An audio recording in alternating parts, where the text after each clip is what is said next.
Salut les gars, j'espère que vous allez très bien. Je commence déjà par vous présenter d'accord mes meilleurs vœux. Je vous souhaite une bonne et heureuse année 2022, d'accord. Alors dans cette vidéo, nous allons attirer votre attention sur quelques erreurs quand même que vous pourriez éviter lors des écritures de vos programmes.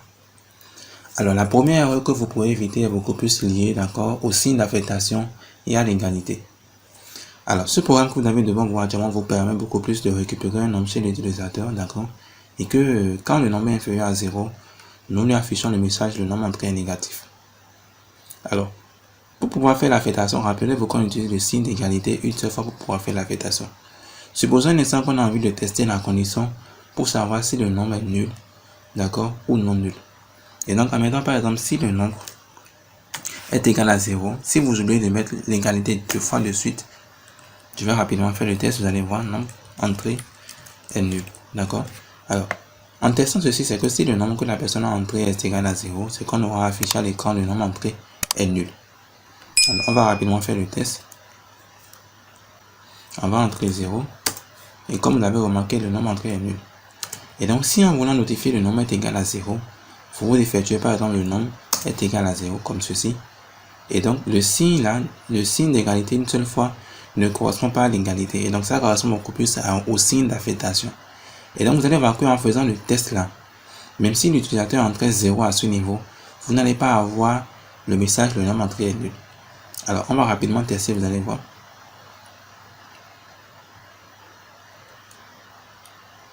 Alors, j'entre 0. Et donc, comme vous remarquez, aucune phrase n'est affichée. Et donc, ça veut dire que vous ne devez pas oublier que si vous devez faire un test au niveau d'une condition et que c'est le test d'égalité que vous voulez effectuer, vous devez mettre le signe d'égalité deux fois de suite. Et donc, le signe d'égalité une seule fois permet de faire l'affectation, d'accord? Et le signe d'égalité deux fois maintenant vous permet de pouvoir tester l'égalité qu'il y a entre deux nombres. C'est très important. Alors, la deuxième erreur que vous pouvez quand même éviter, c'est quand vous notifiez, par exemple, je prends le cas où vous avez un if, d'accord? Et j'enlève par exemple les accolades que nous avons spécifiées à ce niveau pour délimiter actuellement notre if. Et donc, supposons un instant, d'accord, que vous avez mis plus d'une instruction, donc plus d'une opération exécutée quand la condition est égale à 0. Et donc, supposons un instant que vous affichez le nombre entré est, d'accord, et qu'on met un end of line, voilà, oups, voilà, et qu'on affiche à la ligne suivante nul, d'accord. Et donc ça veut dire que à ce niveau nous avons spécifié clairement deux instructions. Et donc on a dit si le nombre que la personne a entré est égal à 0, c'est que ça nous affiche sur la première ligne le nombre entré est, et si la deuxième ligne maintenant ça doit afficher nul. Vous allez voir que si on fait le test, rappelez-vous qu'on a dit que quand vous activez une structure, quand vous appelez une structure conditionnelle if et que vous voulez spécifier plus d'une instruction au niveau de la structure conditionnelle, il faudrait délimiter le contenu de la structure conditionnelle par les accolades. D'accord? Et donc en faisant ceci, vous allez voir que la première instruction ne sera affichée que si seulement si la condition est vérifiée, cette instruction, d'accord? Mais par contre, la seconde instruction sera affichée dans tous les cas. Que la condition soit vérifiée ou pas, on aura toujours l'instruction là qui sera ici. Pourquoi? Pour le simple fait que l'ordinateur a considéré que c'est uniquement cette instruction qui est au niveau de if. Alors je vais rapidement faire le test, vous allez voir. Vous allez voir que quand nous allons entrer 0 à ce niveau, ça va bel et bien nous afficher les deux messages, d'accord? Mais quand nous allons entrer par exemple un nombre différent de 0, ça va toujours nous afficher nul. Alors on va faire le test. J'entre 0. Et donc vous avez le nombre entré est nul. Donc le nombre entré est sur la première ligne et nul sur la seconde ligne. Alors je fais maintenant le test encore en entrant maintenant un nombre qui n'est pas nul. 5. Et donc comme vous remarquez, ça a affiché nul. Et donc ça veut dire que dans tous les cas, vous aurez toujours le message là, alors que vous ne voulez pas l'avoir. C'est tout juste parce que vous avez spécifié actuellement plus d'une instruction au niveau de if.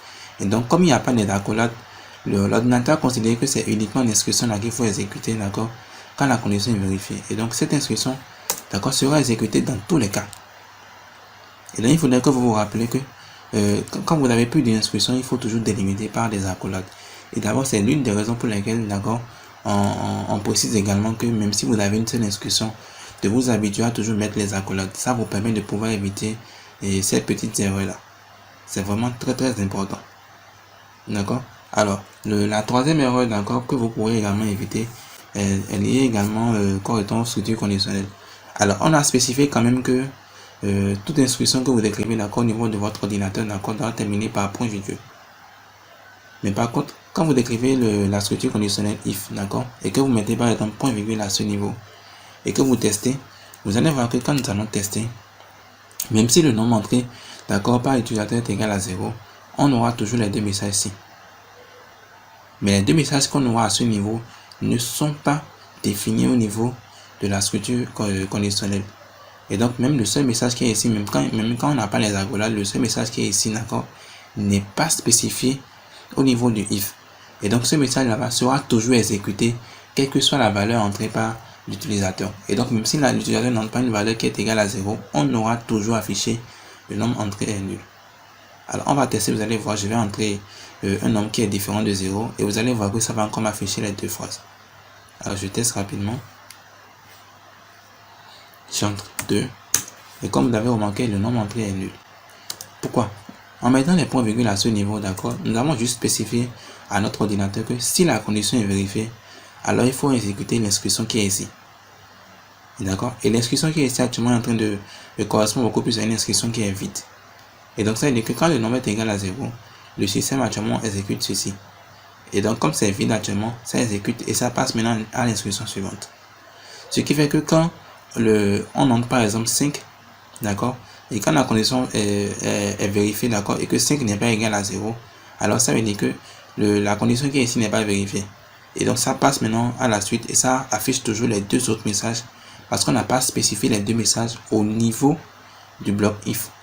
Et donc il faudrait éviter carrément, d'accord, de mettre point virgule devant votre if. C'est vraiment très important les amis. Évitez carrément de mettre les points virgule et n'oubliez pas également de pouvoir délimiter, d'accord, le contenu actuellement de votre if par des accolades. Très important.